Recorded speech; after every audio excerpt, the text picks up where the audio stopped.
आप सब ने बहुत समय तक भारत और पाकिस्तान के बीच क्रिकेट मैच का इंतजार किया और भारत और पाकिस्तान का क्रिकेट मैच हो रहा हो और वो भी संडे के दिन, इससे बड़ा और क्या हो सकता है। भारत के लोग भी बहुत उत्साहित थे, पाकिस्तान के लोग भी इस मैच को देखना चाहते थे और इस मैच को लेकर इतनी हाइप क्रिएट की गई कि पूरी दुनिया इसका इंतजार कर रही थी और टीवी पर और बाकी माध्यमों पर भी इसकी जो व्यूअरशिप थी वो जबरदस्त थी।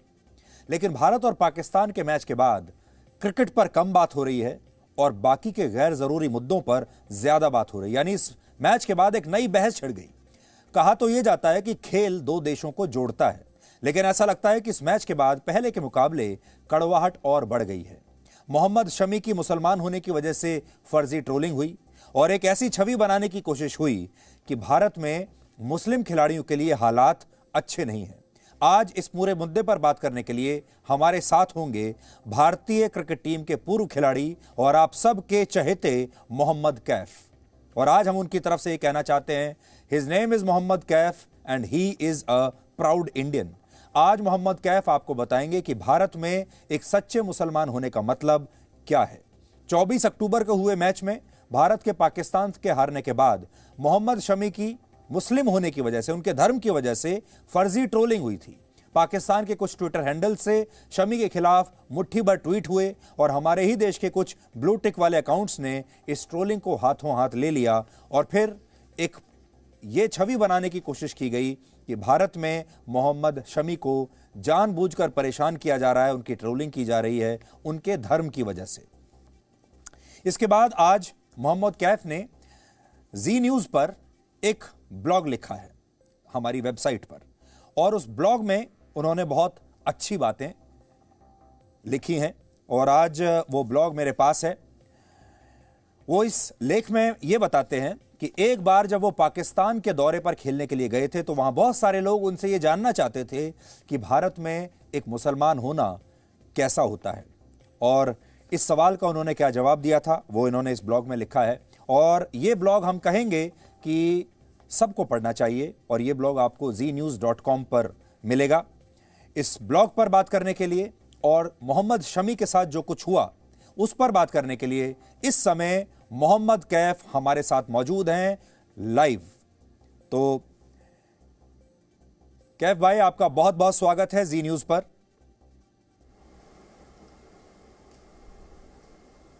जी धन्यवाद धन्यवाद धन्यवाद।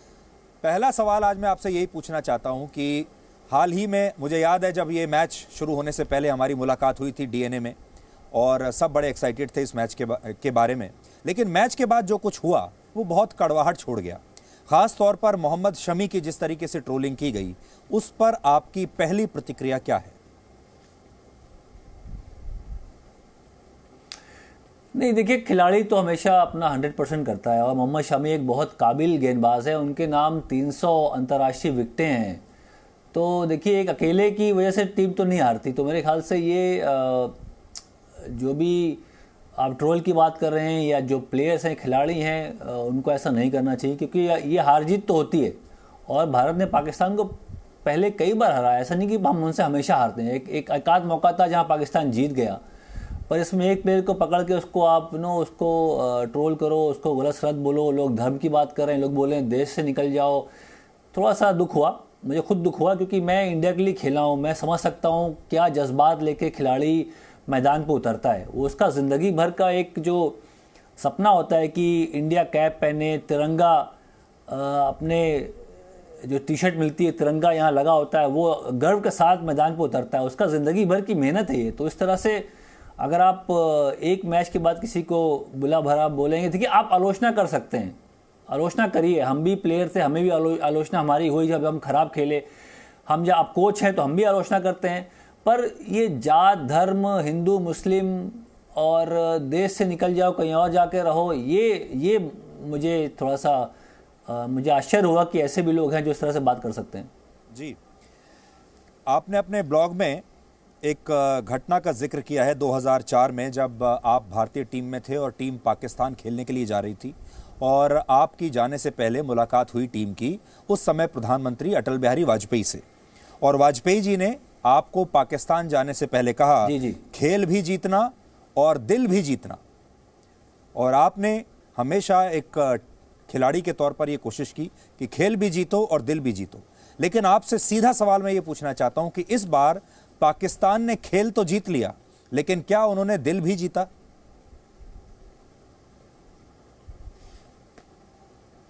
नहीं, मेरे ख्याल से दिल जीता विराट कोहली ने। दिल जीता विराट कोहली ने, क्योंकि जब भारत हार गया तो बाबर आजम के पास उन्होंने हाथ मिलाया। हाथ मिला के रिजवान को उन्होंने उनकी पीठ थपथपाई।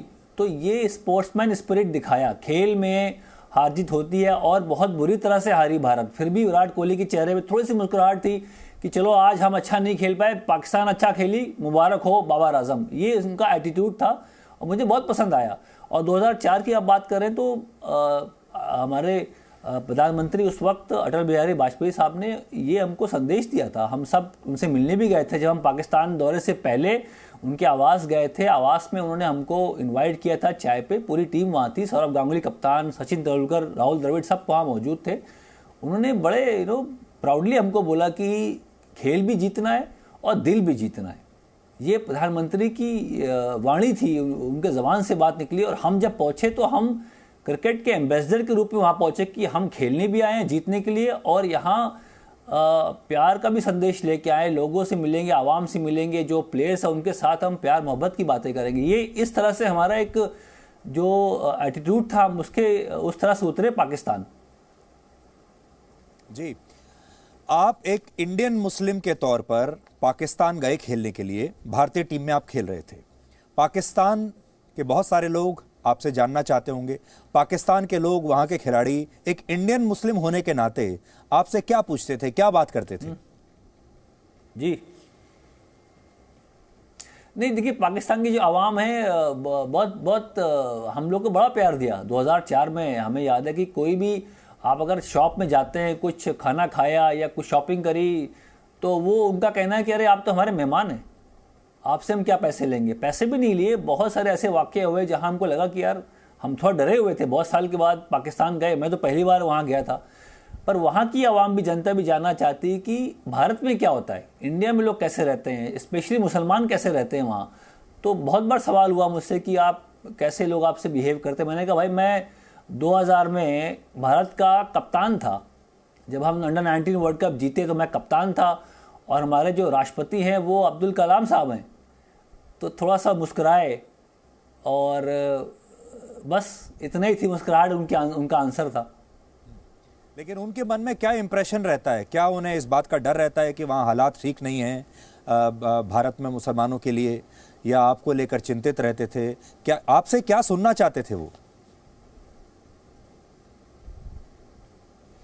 सुनना चाहते थे कि शायद दिक्कत में होंगे भारत में, इसलिए वो जानना चाहते थे कि कैसे आप रहते हैं वहाँ, मुसलमान को कैसे वहाँ ट्रीटमेंट मिलता है। तो मैंने उनको बताया कि खिलाड़ी के तौर पे हमारा काम खेलना है, हम चाहते हर मैच जीतें, हम चाहते अपना 100% करें। और आपके सामने है, अगर आप अच्छे प्लेयर हैं, अच्छे काबिल प्लेयर हैं, तो आप कप्तान ही बनते हैं और आप राष्ट्रपति ही बनते हैं। इसमें जात पात धर्म कहीं नहीं आता। क्या कभी किसी पाकिस्तानी क्रिकेट खिलाड़ी ने भी कभी आपसे इस तरह का सवाल किया, पूछा आपसे?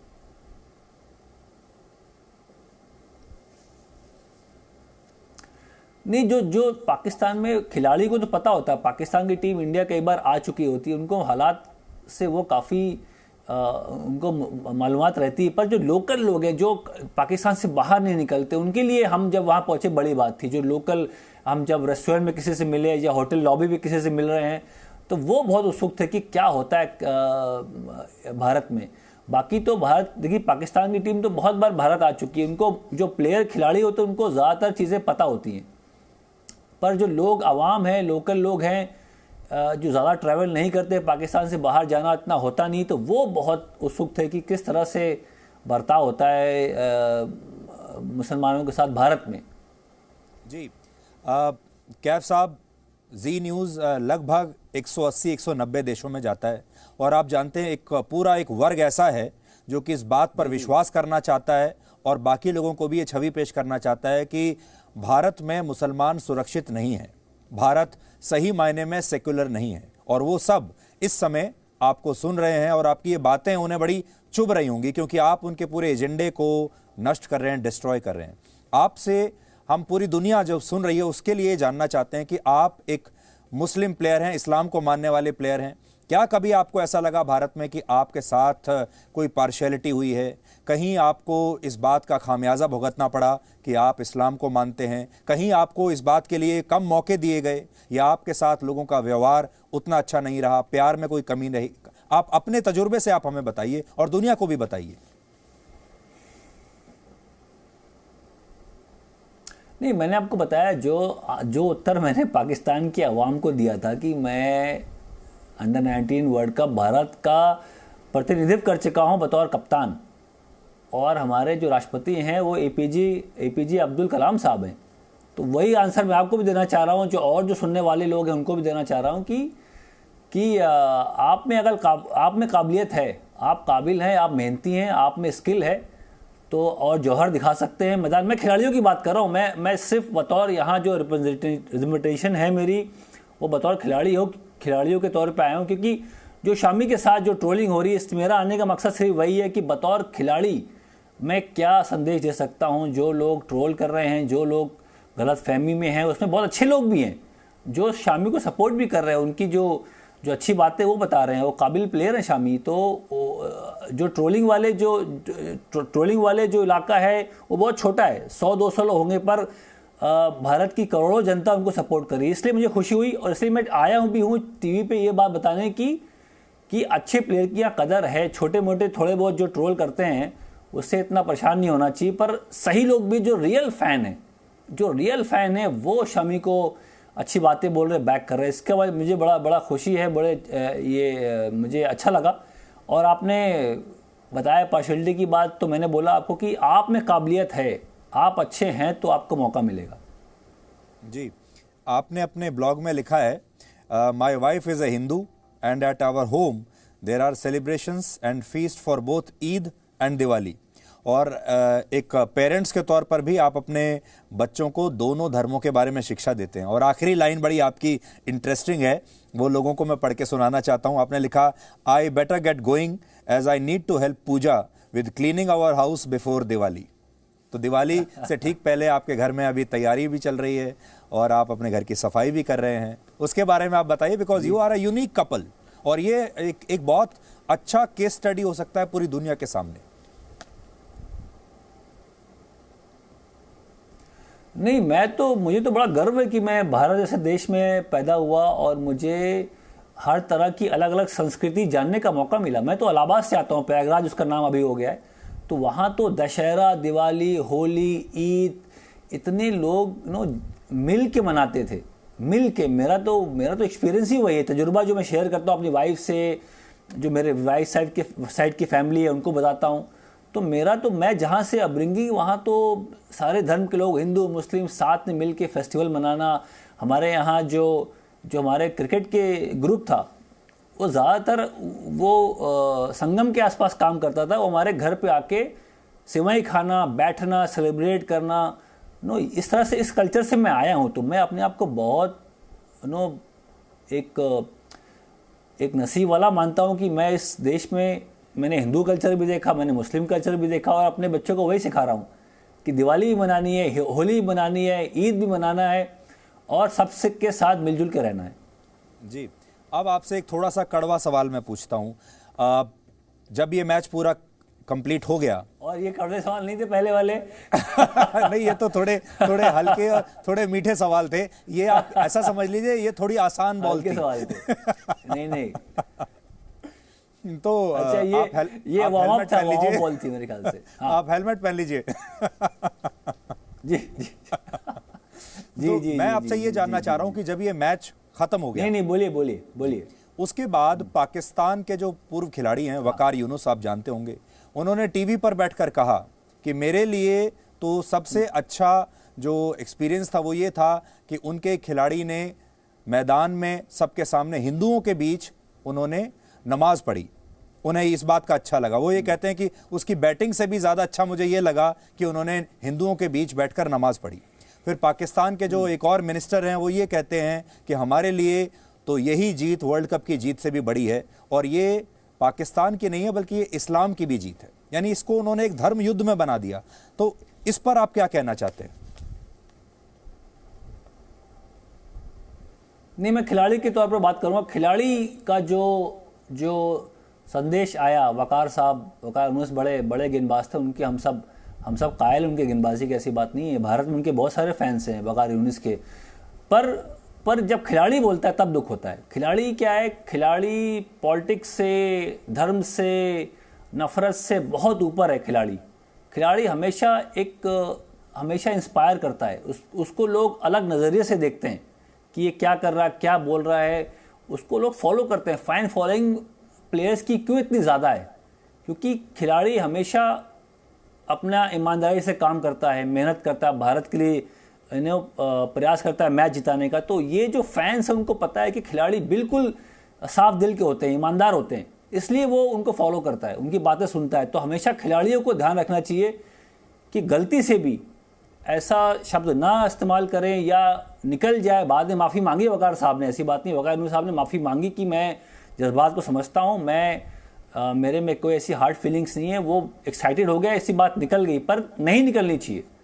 खिलाड़ियों को हर एक बात फूंक फूंक के बोलनी चाहिए, क्योंकि उनकी बात का जो असर है पूरी दुनिया में होता है। बच्चे भी, बूढ़े भी, महिलाएं भी, सब क्रिकेट को वॉच करती। तो जो खिलाड़ी है उसको बहुत ज़्यादा अपने ऊपर एक रिस्पॉन्सिबिलिटी लेनी चाहिए कि क्या बात बोल रहा है, उसका क्या इफेक्ट होगा। जी कैफ साहब, पॉलिटिशियन का नहीं पता मुझे और क्या बोला उन्होंने। मैं खिलाड़ी के तौर पे बोल रहा हूँ, कि वकार साहब ने जो भी बोला या हम सब जो यहाँ बात करते हैं, वो ध्यान रहे कि उसका असर काफ़ी डीप होता है।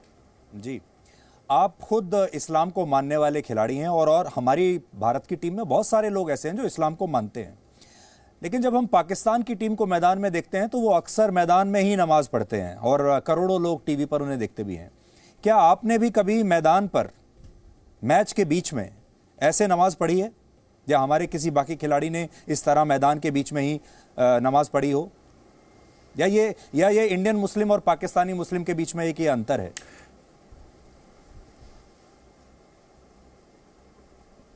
नहीं, देखिए, ये मैं खुद भी कंफर्टेबल नहीं था कि मैं अपनी जो प्राइवेट चीज़ है या जो मेरा 5-10 मिनट का टाइम होता है जहां मैं अल्लाह से कनेक्ट करता हूं या अच्छे ख्याल आते हैं या अपना फोकस रखना चाहता हूं, वो काम मैं बिल्कुल प्राइवेट रखता हूं। वो 10-15 मिनट का जो मेरा अपना मेडिटेशन है वो मेरा अपना खुद का है। मैंने कभी खेलते वक्त भी कभी किसी के ऊपर थोपा नहीं कि मैं ड्रेसिंग रूम में नमाज़ पढ़ रहा हूँ या ग्राउंड पे कर रहा हूँ। ये बहुत प्राइवेट मसला होता है, उसको आप अपने पास ही रखें। और जो लोग करते हैं उसमें मुझे कोई दुख नहीं है, उनका अपना कॉल है, उनकी अपना तरीका है उसको फॉलो करने का। पर मैं नहीं मानता, मैं अपने बच्चों को नहीं बोलूँगा कि जो आपका धर्म है या नमाज है या पूजा पाठ है उससे किसी का सामने बहुत शो ऑफ करने की ज़रूरत है। ऐसा नहीं, ये प्राइवेट मसला होता है, मामला होता है जिसमें आप ध्यान लगाते हैं, गॉड को थैंक यू बोलते हैं कि उनको आपने जो भी चीज़ है, जो भी आपको मिली है ज़िंदगी में, जो कामयाबी हासिल करी, आप हमेशा थैंक यू बोलते हैं, अपने माँ बाप को थैंक यू बोलते हैं, अपने फैमिली वालों को थैंक यू बोलते हैं। वो ऐसा टाइम होता है जो बहुत प्राइवेट माहौल होता है। मैं तो भीड़ में इतना कंफर्टेबल नहीं होता, मुझे चाहिए अपना एक सुकून, एक कोना जहाँ मैं अपना ध्यान लगा सकूँ 15-20 मिनट। जी, हमने भी कभी किसी इंडियन प्लेयर को, चाहे वो किसी भी धर्म को मानने वाला हो, हमने कभी किसी इंडियन प्लेयर को फील्ड में मैच रोक के हनुमान चालीसा पढ़ते हुए नहीं देखा। हमने कभी किसी को, इंडियन प्लेयर को, कभी नमाज पढ़ते हुए भी नहीं देखा। हमारी टीम में क्रिश्चियंस भी खेलते हैं, उन्हें भी हमने कभी ऐसा नहीं देखा कि वो फील्ड में ही बैठकर अपने धर्म की कोई भी रीति रिवाज निभा रहे हों। हमने ये भारतीय टीम में कभी नहीं देखा, लेकिन दूसरी टीम्स में भी नहीं देखा। लेकिन ये पाकिस्तान की टीम में हमें ये देखने को बहुत मिलता है। इसकी कोई आप विशेष वजह देखते हैं? नहीं, वजह तो मुझे नहीं पता, पर वो रिजवान साहब का जो वो नमाज जो पढ़ी रिजवान साहब, तो वो ये नहीं कि सिर्फ इंडिया के खिलाफ ही पढ़ते हैं, वो हर मैच में वो काम करते हैं। तो ऐसा नहीं कि इंडिया के खिलाफ खेल रहे हैं तो कुछ अलग से वो शो ऑफ कर रहे हैं या नमाज पढ़ रहे हैं, या ऐसा नहीं। उनका वो रूटीन था, वो हर मैच वो नमाज़ पढ़ते हैं। जब भी उनको ब्रेक मिलता है वो 2 मिनट का नमाज़ पढ़ते हैं। पर जैसे मैंने बोला, ये बहुत प्राइवेट मसला है, मामला है। अपने खुद के दायरे में रह के इसको आप करिए, किसी को दिक्कत ना हो, बहुत ध्यान रखना होता है। ऐसे स्पेशली इंडिया ऐसी कंट्री में जो जो मल्टी कल्चर्ड है, मतलब यहाँ हिंदू भी हैं, यहाँ मुस्लिम भी हैं, यहाँ सिख भी हैं, सबका अपना अपना तरीका है धर्म को मानने का, तरीका है काम करने का। तो हम सबको बहुत ही सेंसिटिव तरीके से इसको लेना चाहिए और हर धर्म को कोई रिस्पेक्ट करना चाहिए। ये मैंने बचपन में सीखा, ये मेरे माँ बाप ने सिखाया, और ये हर मेरे जो सीनियर प्लेयर थे उनसे ही मैंने सीखा कि सबको एक साथ मिलके, ये ऐसी कंट्री इंडिया जो हम सब किस्मत वाले हैं कि ऐसे मल्टी कल्चर में जहाँ आपको आप पैदा हुए और ज़िंदगी बिताने का मौका मिल रहा है। जी, अब आपसे आखिरी सवाल ये है मेरा कि आप मोहम्मद शमी के लिए, उनको समर्थन देने के लिए आज हमारे साथ टीवी पर आए हैं। मोहम्मद शमी इस समय तो मुझे लगता है हमें नहीं देख पा रहे होंगे क्योंकि वो अपनी प्रैक्टिस में बिजी होंगे, लेकिन उन तक किसी ना किसी माध्यम से ये क्लिप पहुंच ही जाएगा, सोशल मीडिया के ज़रिए उनके फ़ोन पर ज़रूर पहुंचेगा। तो मैं आपका अपना एक संदेश मोहम्मद कैफ के लिए क्या होगा, यानी माफ़ कीजिएगा, मोहम्मद कैफ मोहम्मद शमी के लिए क्या कहना चाहते हैं? अंग्रेज़ी में इसका मैं कैप्शन दूंगा, मोहम्मद कैफ ऑन मोहम्मद शमी। देखिए, बहुत सारे ऐसे फैंस हैं मोहम्मद शमी के जो उनके गेंदबाजी के बहुत कायल हैं, मैं भी उनमें से एक हूँ। बहुत शानदार गेंदबाज है, बहुत बेहतरीन गेंदबाज है। ऐसे गेंदबाज बार बार आते नहीं हैं।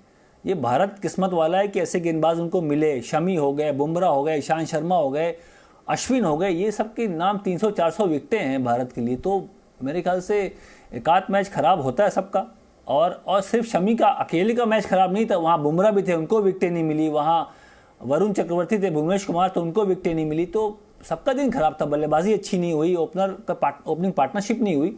तो वो दिन एक खराब दिन था भारत के लिए। तो इसमें सिर्फ एक प्लेयर को टारगेट करना वो अच्छी बात नहीं। मोहम्मद शमी, हम सब आपके साथ हैं, अपने गेम पे फोकस करिए। आने वाला मैच बहुत महत्वपूर्ण है, बहुत इंपॉर्टेंट है। वहाँ आइए, विकेट लीजिए, मैच जिताइए भारत को, और भारत वर्ल्ड कप के फाइनल में पहुँचे। कैफ साहब, बहुत बहुत शुक्रिया। और भारत अगर वर्ल्ड कप के फाइनल में पहुंचेगा तो आप तो हमारे साथ रहेंगे ही, हम मिलकर उसका विश्लेषण भी करेंगे। लेकिन आज के लिए आपका बहुत बहुत शुक्रिया।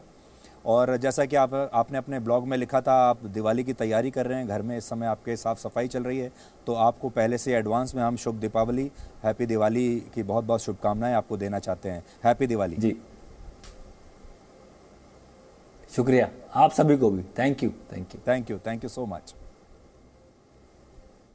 तो मोहम्मद कैफ जो कि भारतीय क्रिकेट टीम में खेल चुके हैं, आज वो मोहम्मद शमी पर बात करने के लिए हमारे साथ आए, आप सब के बीच में आए, और आप सब से वो कुछ कहना चाहते थे, बताना चाहते थे। और हमें उम्मीद है कि सिर्फ भारत में नहीं, पाकिस्तान में भी और पूरी दुनिया में लोगों ने उनकी बातों को समझा होगा और ये जाना होगा कि भारत जो है वो कैसा देश है और वहाँ सबके लिए बराबर के मौके हैं।